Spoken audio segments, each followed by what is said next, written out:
Bismillahirrahmanirrahim. Assalamualaikum warahmatullahi wabarakatuh. Alhamdulillah, nahmadu wa nasta'inuhu wa nastaghfiruh wa na'udzu billahi min syururi anfusina wa min sayyiati a'malina. May yahdihillahu fala mudhillalah wa may yudlil fala hadiyalah. Asyhadu an la ilaha illallah wahdahu la syarikalah wa asyhadu anna Muhammadan abduhu wa rasuluh la nabiyya ba'dah. Allahumma sholli ala Muhammad wa ala ali Muhammad. Qala Allah Ta'ala fil Qur'anil Karim, a'udzu billahi minasyaitonir rajim. Bismillahirrahmanirrahim. Ya ayyuhalladzina amanu taqullaha haqqa tuqatih wa la tamutunna illa wa antum muslimun. Wa qala aidan wa tazawwadu fa inna khairaz zadi taqwa. Ayah sadaqallahul adzim. Sahabatku, teman-temanku yang sama-sama mengharap ridha Allah, coba kita tarik nafas sebentar dan hembuskan. Sekali lagi, tarik nafas semuanya, hembuskan. Bagaimana rasanya? Masyiral muslimin, ibadallah. Tak terasa ya, hari demi hari, minggu demi minggu, bulan demi bulan, bahkan tahun demi tahun telah berlalu dan telah kita lewati, yang mana pada akhirnya kita tiba pada waktu sekarang ini. Alhamdulillah, hingga saat ini Allah Subhanahu wa Ta'ala masih memberikan kesempatan hidup kepada kita, yang dengan izin Allah kita masih bisa menghirup udara segar di usia yang semakin hari semakin bertambah dewasa ini. Lantas, apakah setiap nafas yang kita hembuskan selalu dipergunakan untuk bertakarub kepada Allah, atau malah sebaliknya? Hadirin, teman-temanku, sahabatku yang sama-sama mengharap ridha Allah, jangan sampai kesempatan bernafas kita hanya akan menjadikan penyesalan di hari kemudian. Sebagaimana Ibnul Qayyim Al-Jauzi berkata, kullu nafasin yakhruju fi ghairi ma yuqarribu ilallah fahuwa hasaratun 'ala lamhi.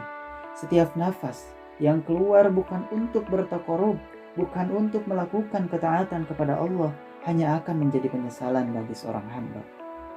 Sahabatku, ingatlah, seiring bertambahnya usia, itu bukan berarti usia kita semakin panjang, tetapi sejatinya usia kita semakin berkurang. Al-Imam Hasan Al-Basri berkata, inna ma'anta ayyamun kulama zahaba yaumun zahaba ba'duk. Engkau laksana hari-hari, ketika hari berlalu maka hilanglah sebagian dari dirimu. Itu berarti kita semakin dekat dengan sesuatu yang pasti dan tak bisa kita pungkiri, yang kita tidak tahu kapan, di mana hal itu akan terjadi. Iya, itu adalah kematian, yaitu satu hal yang pasti di dunia ini dan tidak ada seorang pun yang bisa menolaknya. Kullu nafsin dha'iqatul maut.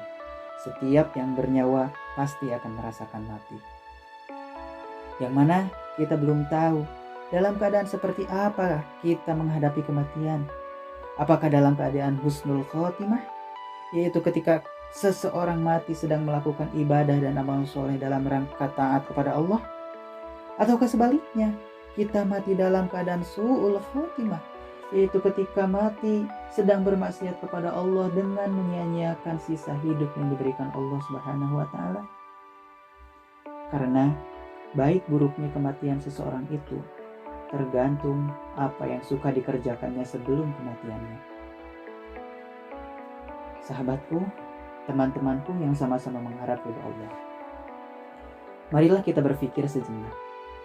Selama ini, umur yang telah Allah berikan kepada kita, lebih banyak kita habiskan untuk apa? Apakah lebih banyak kita pergunakan untuk taat kepadanya?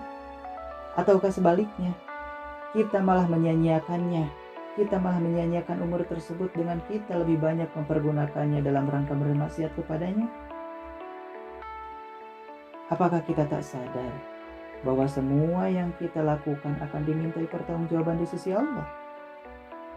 Yang mana pada hari itu bukan lagi mulut yang berbicara, tetapi tangan kita, kaki kita, dan seluruh anggota badan yang ada kita yang akan memberikan persaksian di hadapan Allah. Al-yawma nakhtimu ala afwahihim wa tukallimuna aydihim wa tashhadu arjuluhum bima kanu yaksubun. Pada hari ini kami tutup mulut mereka, tangan mereka akan berkata kepada kami, dan kaki mereka akan memberi kesaksian terhadap yang dahulu mereka kerjakan. Kesaksian terhadap apa? Apa yang akan dipersaksikan? Dalam hal ini Rasulullah Shallallahu Alaihi Wasallam bersabda, "Lan tazula qadama 'abdin yaumal qiyamah hatta yus'ala an arba'in kisal." Tidak akan menginjak dua kaki seorang hamba pada hari kiamat sehingga ia ditanya tentang 4 hal, yang mana yang salah satunya adalah an umrihi fi ma'afna, tentang umurnya untuk apa ia habiskan. Apakah dihabiskan untuk taat kepada Allah atau untuk maksiat kepadanya? Ingat sahabat, setiap gerak-gerik kita, ucapan kita, bahkan keinginan yang baru terbersit dalam hati pun tak akan pernah lepas dari pengawasan 2 malaikat Allah yang selalu mengawasi kita, memata-matai kita, yang menjadi CCTV Allah yang selalu mengintai kita. Ma yalfidu min qawlin illa ladaihi raqibun atid. Tidak ada suatu kata yang diucapkan melainkan ada di sisinya malaikat pengawas yang selalu siap mencatat. Sahabatku, teman-temanku yang sama-sama mengharap ridha Allah, kehidupan dunia adalah kehidupan yang fana.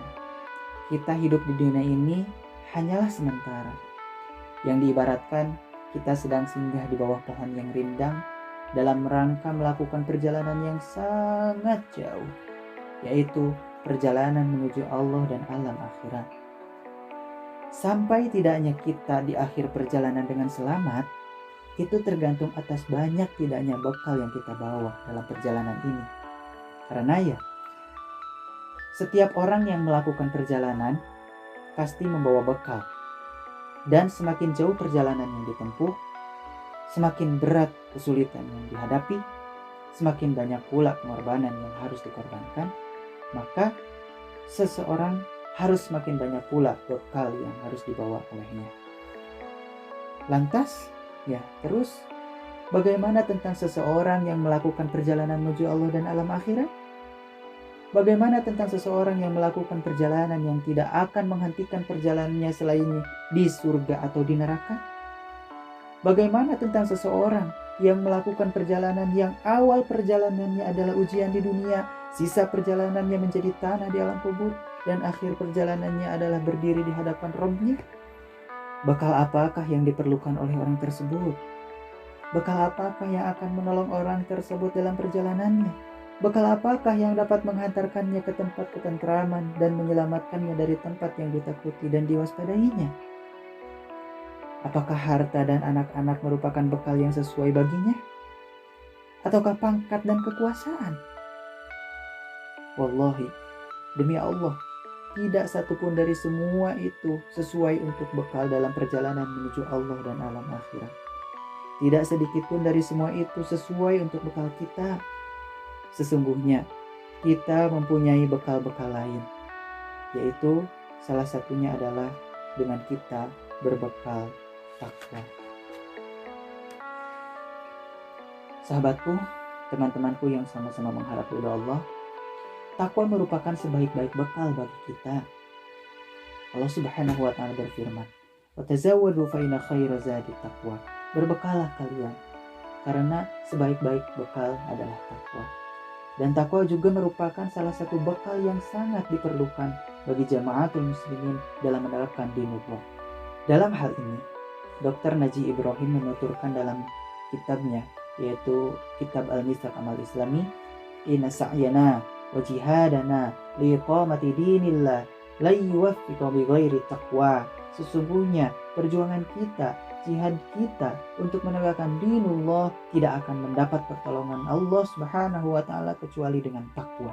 Fakam min sa'in wa kam min 'amilin wa kam min mutakallimin wa kam min muqatilin taruddu 'alaihim a'maluhum wa la tuqbilu li'annaha la takhruj min mishkatit taqwa. Banyak orang yang berjuang, para aktivis, ahli pidato, orang yang berperang, namun amal mereka ditolak dan tidak diterima oleh Allah karena hal itu tidak keluar dari pintu takwa. Lalu siapakah orang-orang yang bertakwa itu? Bagaimanakah sifat-sifatnya? Dalam hal ini Al-Hasan berkata, "Al-muttaqun ittaqu ma haramallahu alaihim wa addu maftaradallahu alaihim." Orang-orang yang bertakwa menjaga diri dari apa yang diharamkan Allah atas mereka dan melaksanakan apa yang diwajibkan Allah kepada mereka.